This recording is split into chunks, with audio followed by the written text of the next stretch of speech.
It's that time again, kids. Yeah, it is. Hey, guys. What's up? Welcome back to another episode of the Unframe of Mind Show. We're here to have another uncomfortable conversation without a condom because that's what we do. We enjoy it. It's fun. And I'm Daniel Wagner. I'm Lee. Hey, Lee. And no, my name's Lee, not Haley. Oh, hey, I'm sorry. I do that every time. Anyway, so today we have a special guest for you, your listening and viewing pleasure. His name is Jeff Rasley, and just to give you a little background on Jeff, so after running a successful law practice for 30 years, Jeff left that world in pursuit of nonprofit endeavors at the age of 55. Proof that you can never be too old to start something new, kids. So he is now involved in many different nonprofit organizations and the founder of the Basa Village Foundation, which has built a school, a hydroelectric system, temporary medical clinics, and much more than I can name here. When he's not out saving the world, Jeff is a prolific writer, author of 9 books and over 50 published articles chronicling his philanthropic adventures and illustrating what it means to live a meaningful life. With all that going on, I'm glad you could find time to chat with us today. Welcome to the show, Jeff. Thank you very much, Daniel. We don't have a studio audience to clap you in, so just yay! An audience of one. Yes, sir.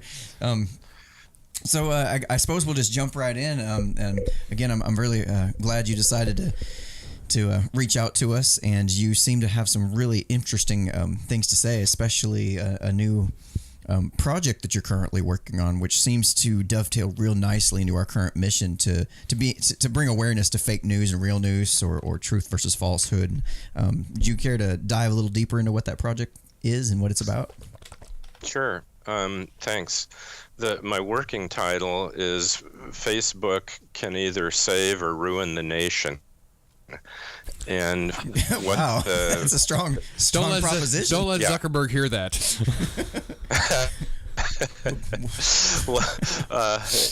Well, and I didn't bring my condom, so you'll get the truth and nothing but the truth. Lucky for you.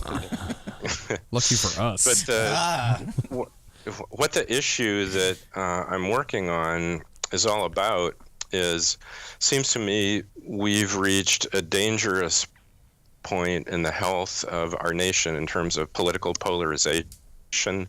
I mean, this last election just left feeling so frayed that a lot of people refuse to even talk to each other if they disagree politically. And so what can ordinary people do to try to bring this polarization down to a more sort of normal, healthy level? Well, since we're not congressmen, senators, what we can do is to try to reach out and communicate with our friends. And social media offers us the biggest platform available to do that. And so I conducted an experiment on my own Facebook page just to see, first of all, whether people of opposing stances would even be willing to engage in conversation about political issues. And then after I got that response, I went ahead and posted a series of issues of kind of hot political topics and asked people who disagreed with each other to engage in conversation about those issues to see if it could be done without name calling, insulting, and actually just engaging in exchange of ideas and information. Wait, that happens on the internet? Rarely. You're kidding. I've never seen that. So what was the outcome of this little experiment that you had? Well, first of all, the response to would you be willing to do this, most of the liberal progressive friends said no. They don't want to talk to Trump voters at all. That's surprising. A few said they'd be willing to try it, and the few Trump supporters that responded said, yeah, why not? So I went ahead and started posting the issues, and almost all the pro-Clinton... Sorry to interrupt, but it sounds like there was a lot of reluctance and trepidation going into this, like on the part of both sides. Is that fair to say? There no reluctance or trepidation registered on the pro-Trump side. The reluctance was all on the anti-Trump side. Ah, okay. Okay. But so anyway, so I went ahead and started posting the issues, and all but two of the anti-Trump people who said they would refuse to participate went ahead and participated, which was really interesting, because what I think that says is that even people who are really upset and angry and think Trump is a terrible president, which I think I agree with, and I disclose my own political bias. But anyway, that people actually, even those who are really upset, would like to engage in rational, respectful conversation. And even those who said, I don't care what pro-Trump people think, they're ignorant, stupid, only ignorant, stupid people would vote for that man. Ends up, they actually were willing to engage in conversation, or at least to the level of exchanging views on particular political issues. Oh wow, that's incredible that you were even able to get a couple people to engage from the I guess the anti-Trump side. Yeah, well, a total of about 60 people participated in the experiment, and it was weighted to the anti-Trump side. Of the 60, it was about 45 anti-Trump friends, and less than 20 pro-Trump friends. Oh wow! So what do you think that says about the future of like social media and what it's going to look like based on current trends? Trends like the siloing that you see, and the like-minded friends, and the echo chambers that everybody seems to put themselves into. Yeah, and was really sort of that development was one of the reasons that inspired me to try this experiment, and then to research and write about the siloing within social media, which reflects siloing that's happening on all sorts of other levels within our culture, because I think it's unhealthy. If you don't talk to people that disagree with you, and if you don't get news information from the other side, how do you even know what the other side thinks? How do you know where they actually stand? And even more important, why do they disagree with you? Why did somebody think Donald Trump would be a better president than Clinton? And if you don't talk to those people, you won't understand it. And there will never be any possibility of finding pragmatic compromises to the serious social, economic, and political problems we have. From what you're saying, it doesn't sound like too many people from the left are interested in even trying to pursue that goal, let alone actually finding a solution, I guess. Yeah, actually, no. I came to the opposite conclusion in this sense. People said that. They said, I don't want to talk to those people, but then they went ahead and did it. Mm-hmm. Because about, if I can remember the numbers correctly, approximately 20 Lib Dem progressive types responded to that initial question, and something like, of those 20, about 15 said, no, I won't talk to those people. But then when the actual issues started posting, of those 15, 13 of them did.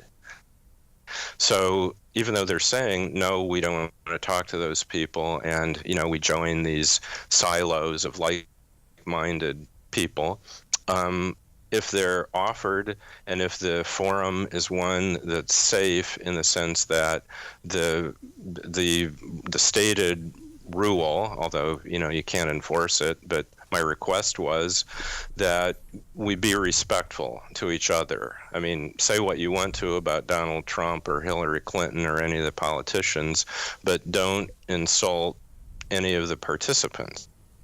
And that was my ground rule. And it was stuck to, a few people got pretty close to saying things that were almost insulting about people on the other side, but they kind of stopped right at that line, although they said some really nasty things about Clinton and Trump. Well, that's good that they were at least interested enough to, or able to toe that line and not necessarily cross it. That always drives me nuts when I'm trying to talk to people and they come off with this real condescending tone. Like, I'm not being mean to you, but I'm going to call you something like, listen, honey. Like it's real condescending. I was like, I personally have a hard time talking to people when they do that because I know that they're not listening. So what actually happened in the actual discussions between people once it came down to, you presented the issue and then they said, well, I don't want to talk to him. And then they actually did engage it when it was put in front of them. Did it seem like there was any kind of actual, conversation going on, or was it just two sides shouting at each other while still following the rule of not being nasty to each other? Yeah, there was a fair amount of shouting in terms of people just posting like one line of what their opinion is, or one line of why the other side was wrong. But there was also a lot of actual argument being posted where somebody would state what their opinion was and support it with evidence and logic. And then other people on the other side replied to that and, posted their counter opinion and tried to support it with evidence and logic. And so each post had that going on, had people engaged in reason, rational discourse, argument, debate, the sort of thing that you see in college seminar classrooms, which is, it's a wonderful thing. I mean, it's really intellectually exciting when you're engaging with people that have different views on a particular issue, but can share those views without, getting mad and yelling at each other. And that happened. So on the one hand, I'm sort of optimistic about what can be done on Facebook, at least, less so about other social media networks. But on the other hand, I'm pessimistic because, like that, the response to the initial question, do you want to participate? And the majority, although a slight majority of people saying, no, I don't want to talk to those other people. And I think that reflects our impulsive reaction, that we sort of impulsively want to huddle into our little safe silos where we won't feel like we're under attack and our own opinions won't be challenged. But people who have at least, a reasonably strong ego and have engaged in adult conversation before, if they feel like, okay, here's a forum where this can actually happen, they're willing to do it. But I don't see very many of those forums. What I mostly see is either people huddling in like-minded silos or yelling at each other and insulting each other, and especially Twitter. It's hopeless to try to do this sort of experiment I did on Facebook there. It's like Snark City Central there, and I'm guilty of it too because I just enjoy ruffling feathers and whatnot. Every now and again, it does result in a actual conversation, but for the most part, they're yelling anyway, so whatever. I don't know.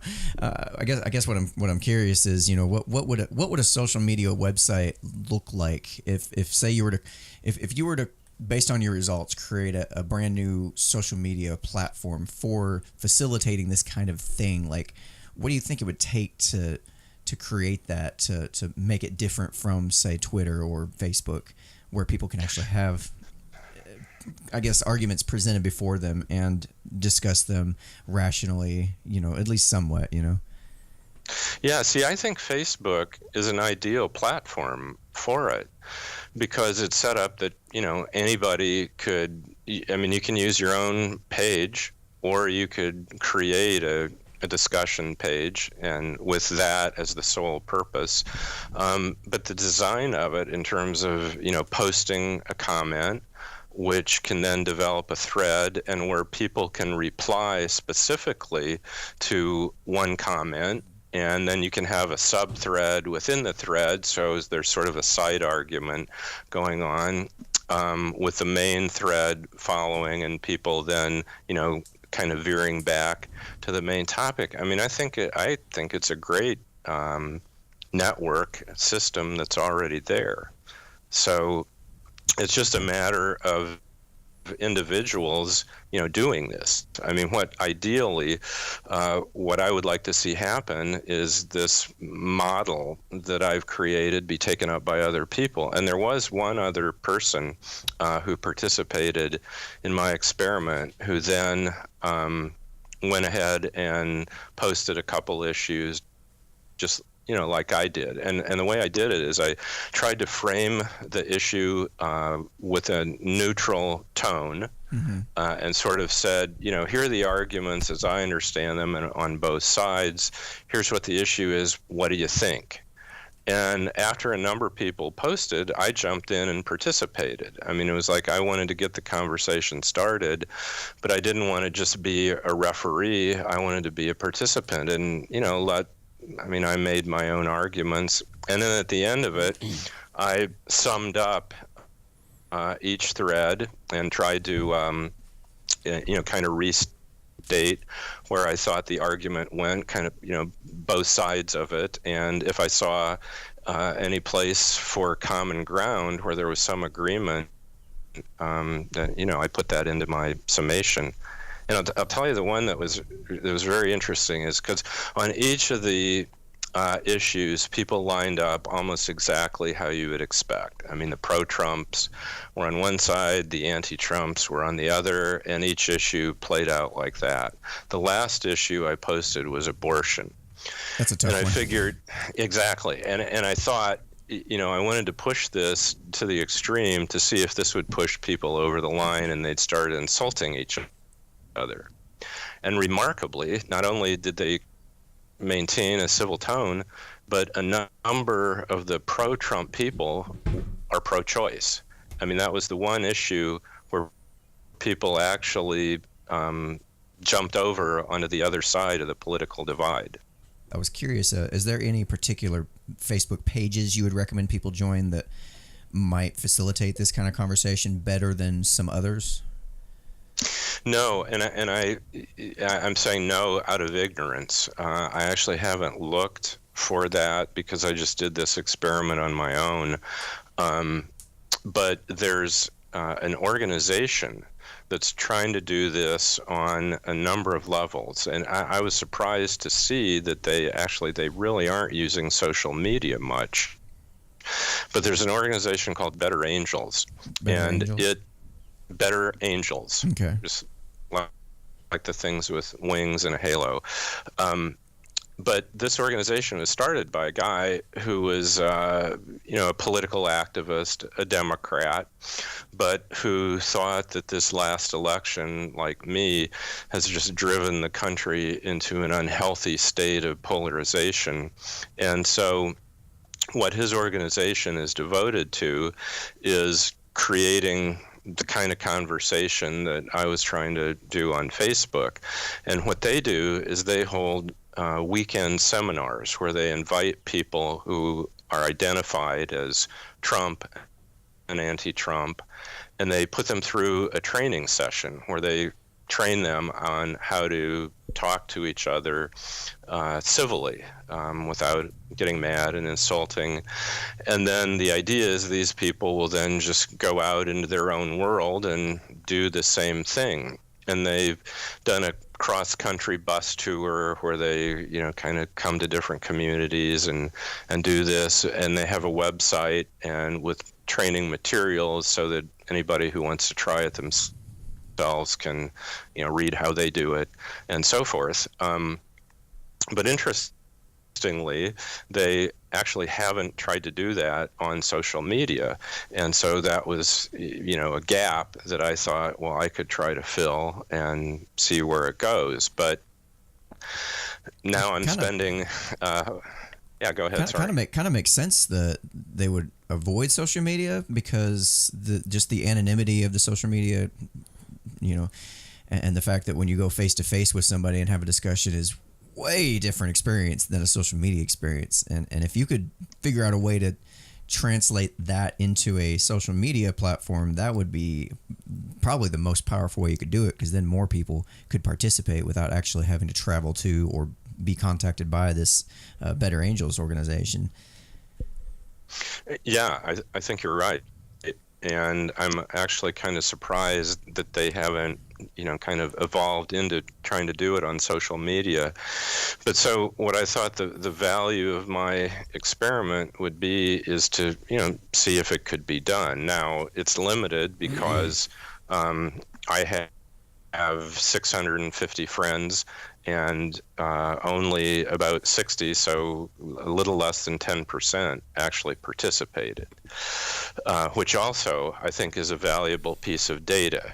And, maybe the conclusion is, okay, well, there's only about 10% of the population that would even be willing to consider participating in that kind of thing. So why is that? Is that because they just don't want to talk to the other side, or is it because they don't give a damn? They're apolitical. I don't Did you reach know out the answer to that. Sorry, did you reach out to each person on your friends list individually, or did you just put a post out and then see who responded? I just put a post out to see who responded, and did you pay to have it boosted or anything like that? Because what happens too with the Facebook's algorithm is most of your followers may never even have seen that post. You might consider that in your equations as well. Yeah, that's right. And I hope that the number of people who participated, or at least were aware of it, would be boosted, because it went on for a few weeks. So I would do 2 posts a week. And I also noticed, especially the first few, there would be as many, if not more, people who just liked it, but then didn't participate in the discussion. So what do we conclude from that? It's kind of like, hey, yeah, great idea, but not for me. Right. One person I did specifically reach out to was a friend who's very well educated, very thoughtful, deeply intellectual guy who's a hardcore conservative. And after a couple of the threads where the numbers were, so many more anti-Trump people were participating, I felt sort of like there was one guy on the pro-Trump side it was sort of like he was surrounded and was getting attacked from all sides, because he was the one who was really doing the best job at putting up rational arguments, as opposed to just one-liners on his side of the issues. So anyway, so I emailed. I get this vision of like this warrior swinging this giant sword of reason and evidence in the middle of a pack of wolves, just trying to fight them off. Sorry. The image is right on. That is actually what it kind of looked like reading through it. But so I emailed this one, or actually messaged him on Facebook, and said, hey, why aren't you participating? And his response was really interesting, because as I expected, it was long, it was thoughtful, but basically what he said is, I have decided not to participate in any political discussions, because whenever I do, I'm attacked personally, ad hominem attacks against me, not just arguing with my ideas and my positions. And he said, I don't want to go through that anymore. And I've gone back to just using Facebook for nicey nice social kind of things, which is wow, that's what incredible. a lot of people do. Can you imagine the amount of people that are out there that feel the same way, that they do have very good arguments, and they can provide a lot to add to social discourse, but are just kind of scared into not participating like that? Well, that's the results of what happened over this past year. That's what it's turned into. It's just turned into, we're just going to argue, and if I don't agree with you, then I'm going to attack you, and that's just to be the basis of it. Yeah. You disagree with me, you're the enemy. Stab, stab. Basically. What in the world? Yeah, and nobody wants that type of negativity in their life either. I mean, I wouldn't want to sit there and go through that on a daily basis. So when I'm just trying to have a rational conversation with somebody, and they're just going at me. Yeah, and on Facebook, people have unfriended each other over that kind of thing. I know 3 different people told me they did not go home for Thanksgiving because within their own family, feelings ran so high about the election. Of course, Thanksgiving was just a couple of weeks after the election. That they could not stand to be in the same room with a close relative of theirs just because they were on other sides in the election. Now, that's crazy. I mean, that's when we can't talk to people in our own family. We can't stand to be in the same room with them because we are on opposite sides in an election. Come on, people. That's why I say it's reached an unhealthy level. It's not that's just. Probably the best diagnosis I think I've heard is this just unhealthy level of division. It's absolutely true, and that's probably one of the number one reasons that guys like yourself and we've created like a fake news guide and things like that to try to close that gap, but it looks like it's getting harder and harder. Like we're Stretch Armstrong between 2 different sides trying to pull them together, and our arms about to be ripped off. Yeah, I know, and it isn't. It's not just in social media. It's not just in family relations. I mean, it's kind of seeping out into all aspects, and one of the worst places is in our own Congress. Oh yeah. I mean, when those people, when they just line up on exact party lines on any issue, that's not how democracy is supposed to work. Oh, you mean kind of like the people who were wanting Comey's head on a spear were all against him, and then all of a sudden when Trump made the decision to fire him, now everybody is like, no, that's the worst thing you could ever do. What are you doing? Exactly. We disagree with you, so therefore wait. Yeah, whatever you do is wrong, even if what you're doing is what we wanted you to do 2 weeks ago. Right. It's such a disconnect, not just between the two sides, but just between people's emotions and their brains. Just like they've become so detached from one another that they don't know how to use their emotions to inform what's going on. There's always going to be a glimmer of hope, though, because even when they voted on the Trump Care, whatever you want to call it, there was one Republican who voted against it. One guy. Yeah. So there's always a glimmer of hope somewhere. Yeah. But the hope is it's dwindling fast currently. It's like a candle. It's burned down to the or at least to the very bottom, and it's kind of flickering. Well, I got just I don't even think it was a candle. I think it was just one of those tea lights. That's all it was. And the oxygen in the room is being sucked up quick. Yeah. So I got just a good image. Yeah. I got just a couple short questions for you here. In this study, what was probably, would you say, the most surprising thing you encountered as you went through this? I'll give you 2. The first one was that the Lib Dem anti-Trumps said they wouldn't participate because they couldn't stand to talk to those people, and then they did. I thought that was it's really interesting. And then the second thing was the abortion, that most of the pro-Trump participants, and these were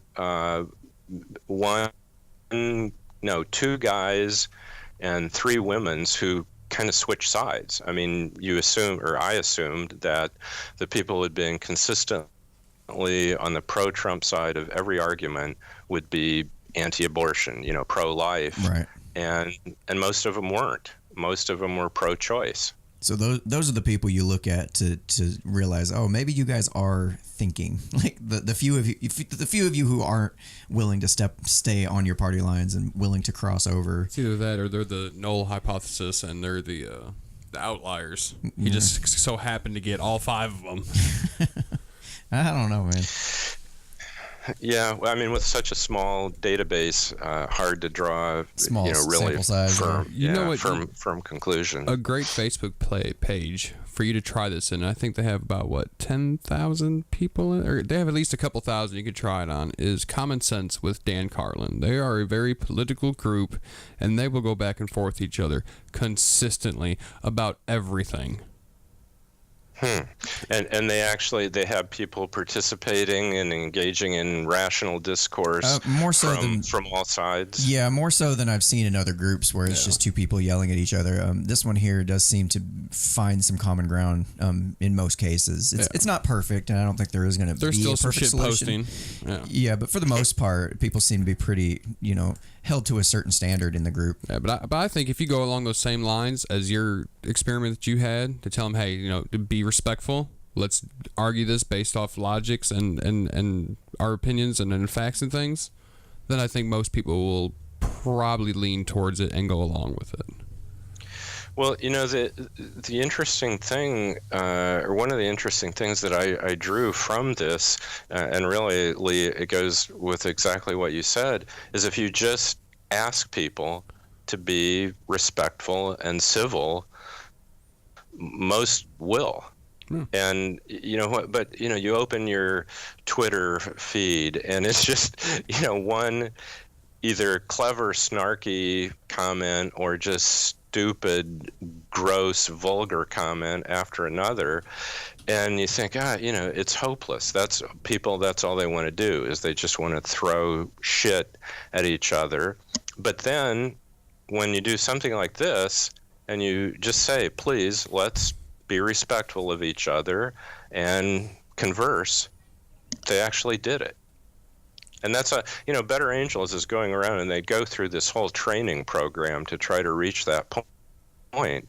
And I think that's a wonderful thing. But on the other hand, maybe all we have to do is just say to each other, let's be respectful and civil. I think that's the best point that you could sit there and make.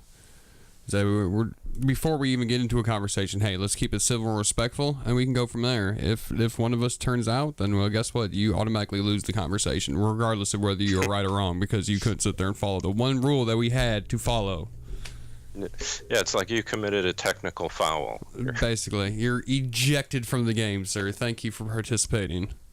So before we wrap up, I got one last question I wanted to ask you, and this is more in regards to the upcoming book that you're going to write on this study that you did.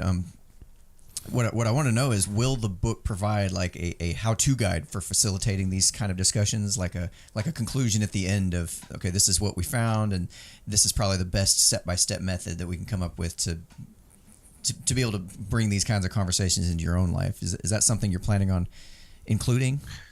Yeah, definitely. And I have a whole chapter on what Better Angels is doing it, how they're doing it, kind of summarizing their process. Also, there was another interesting thing going on while I was doing the experiment and while I've been writing, which was NPR had an open call-in discussion group. What they called it, the show is Indivisible, and it was 5 evenings a week for several weeks, and they ended it on the 100th day of Trump's presidency. And what they wanted to do is have people Trump supporters, Trump antagonists, call in and talk about specific issues. So doing a telephone type forum with the same thing I was doing. So I also described what they did and what their results were. But interestingly, they also had a website where you could post comments. And I listened to the show several nights, and they really were very good. I mean, the people that called in were very good about remaining civil, rational, reasonable. But then a lot of the comments on the webpage were just trashy. I mean, it was like, okay, we can do this when we're actually talking to another person, but now we're going to just write a comment and post it, and we've sort of dropped back into that primitive, barbaric state where we just shout and let out our emotions. But see, there you didn't have somebody saying, okay, now this is the ground rule. We don't want to waste this space by people just hooting and bellowing their anger. We want reasonable, rational comments. That's also because a lot of people become keyboard warriors too. Something that they wouldn't normally say to you in a normal conversation face to face because they'd be scared of the backlash. But since they're 500 miles away, hey, I don't care. Yeah, and because I knew personally a number of the people that participated in my experiment, like there's this one woman who's probably she would be satisfied to be described as a socialist, but she's a very sweet, kind person. Just one of these, just very sweet, just evil on political philosophies. That's all. Yeah, but on Facebook, she is this angry. I mean, it's like you would never believe this is the same person. Alternate personalities when they're on social media. Dun, dun, dun, dun. She's like the Hulk. In real life, she's like, hey, how you doing? But on Facebook, she's just big and green. Just, Yeah. I mean, like you said, there's something about keyboard mania. Mm-hmm. I mean, maybe we should coin that term. That it does change people. It definitely does. I agree with that. All right, Jeff. It's been a complete pleasure getting to know you and your projects you have going on, and I would definitely like to touch base with you again when that we got a name for this book yet? He said it already.